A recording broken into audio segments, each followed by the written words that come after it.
Number 7 wants us to use the horizontal line test to see if it's 1 to 1. All right, so we have this graph here, this picture. We can make it bigger. Let's see if I can make it full screen. Okay, so we got a curved line curving up, this one curving down. So this is increasing, this is decreasing left to right, and then we have this part down here. If I drew a horizontal line, I would hit this line and this line. So that would fail the test and here. So if it fails any one spot, it will fail the test altogether. So this would fail the horizontal line test. This function is not 1 to 1.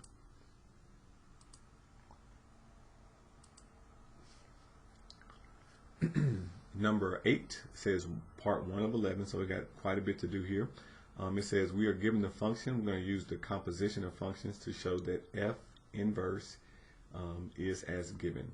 So here is the f function. Here's what we're given as f inverse, and it says to show that f inverse is equal to the given. First, we're going to find f inverse of f, and then we're going to check this one to see that they're the same. So it says at least one is x, each is x, only f inverse of f is x, and then only this one. So we need to check this first.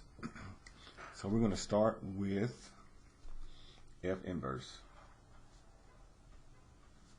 and then we're going to compose that with f. All right, so what that means, I'm going to start with the f inverse function, which is equal to 14 divided by x plus 1. Now, to do f inverse composed of f, I'm going to take this function and plug in the x function, the original f function, in for x.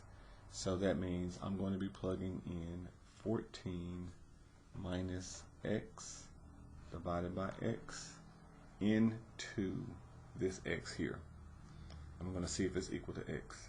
So when I plug this in, what we're going to get is 14 on the top. On the bottom, in the place of x, we're going to have 14 minus x over x. So all of that gets replaced here, and then we have plus 1.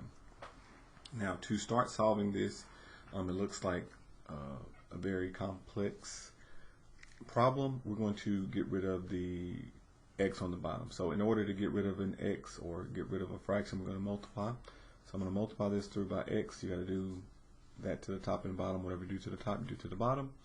And so that's going to give me 14x on the top.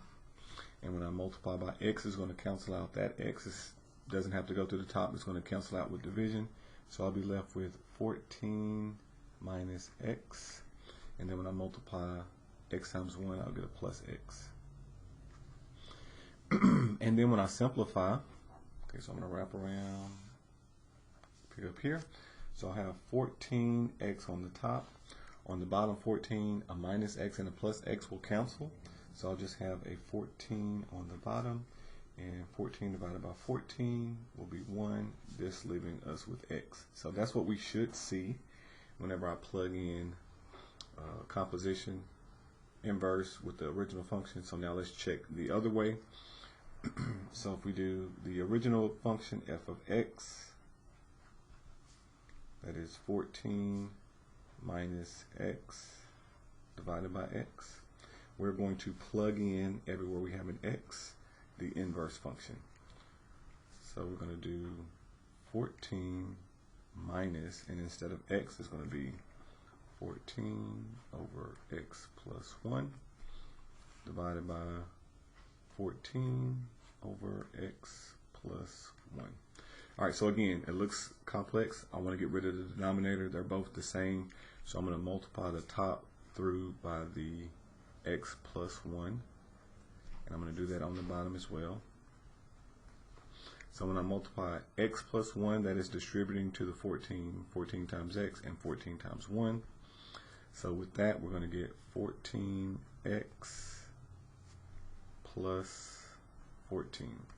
So that is distributing the x there.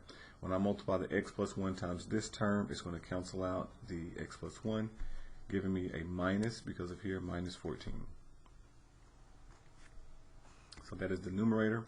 On the denominator is just one term, so I'm going to multiply x plus 1. It cancels out the x plus 1. That's the whole reason why we picked it. And it's going to leave me with 14 on the bottom. So coming further down and simplifying, on the top we have the 14x. Positive 14 minus 14 goes to 0, and then all divided by 14. 14 divided by 14 is 1, leaving me with x. So both of them come out just being x, and that was the property that we saw in the textbook. So we're going to say each is x whenever we do f inverse and composition of the other function. So now we're going to go through the process. It just tells us begin with f of x, and we have to type it all in. So f inverse, and you plug in f of x. This is the correct notation. We're going to pick what that looks like. Definition of inverse, definition of function, definition of composition of functions. And so we're composing one of the other.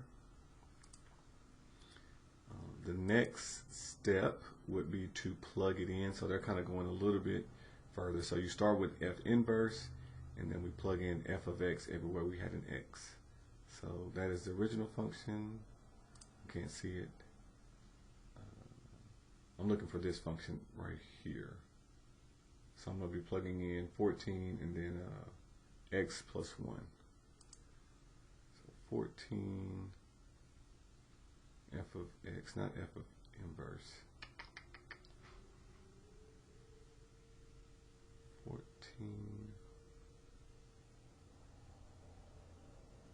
x plus 1. I believe this is the one we're looking for. All they're doing is replacing the f of x with the actual function. So we're going to replace that with x. And then that is equal to substitute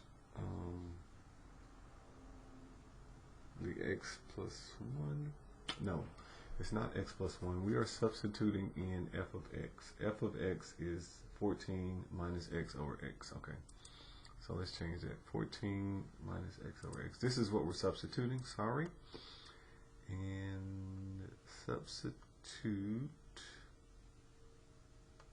f of x for that, okay. And then we are going to type what that equation looks like. So this is the equation that I just started with. I kind of skipped a lot. We're looking at writing down each step at a time, and then we'll have a division bar down here with a 14 minus x over x, and then we have a plus 1.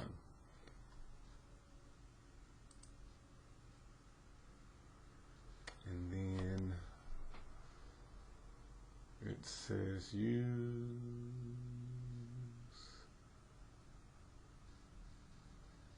use f inverse. Yep.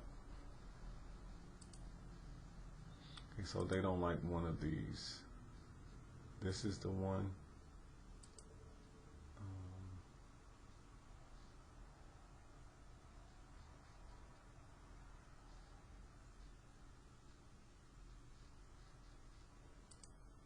I guess this is the use f inverse. Use that to plug it in. Okay. And then we get our final answer. All of that equals, so they want us to match it up and pick the steps. Multiply by x, simplify the numerator. So what I did, and it may not be the same, but I simplified the denominator by multiplying by x, and they may want to combine denominators. So they say simplify the denominator by 1 over x. Multiply by x, simplify the numerator. Multiply by x over x, simplify the denominator. Multiply by 14 over 14. Not sure which of these steps they want to use. I just saw the multiply by x. Really x over x, simplify the denominator. And we'll just go with the 14x. That's what it looks like. We got x over x.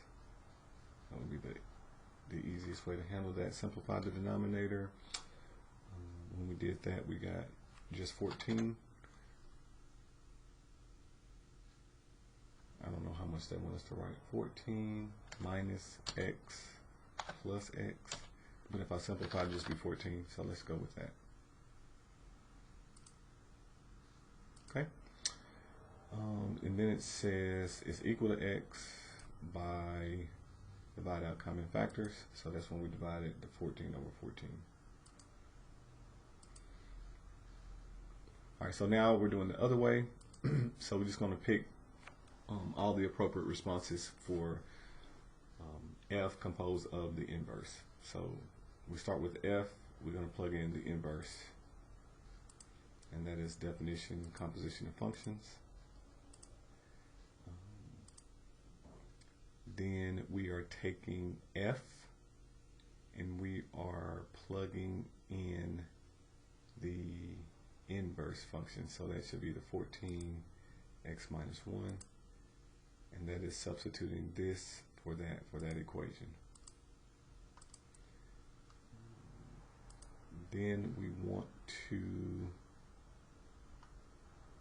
plug it in. So it says we're going to use f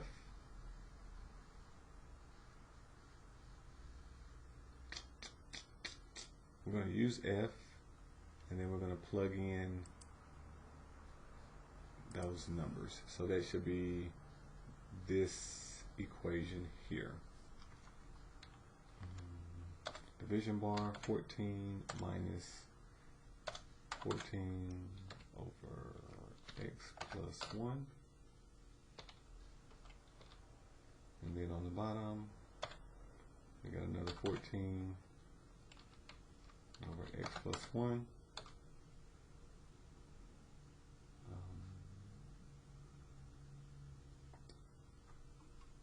Just 14 over x plus 1, nothing else. Let's see, 14. Okay, so that looks good. So we are using this function and we're plugging in the inverse.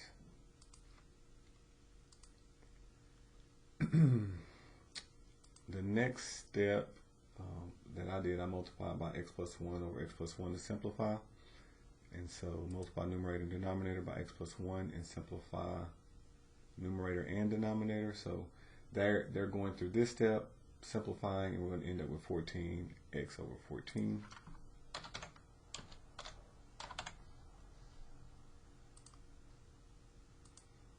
And then our final step, we ended up with x by divide out common factors.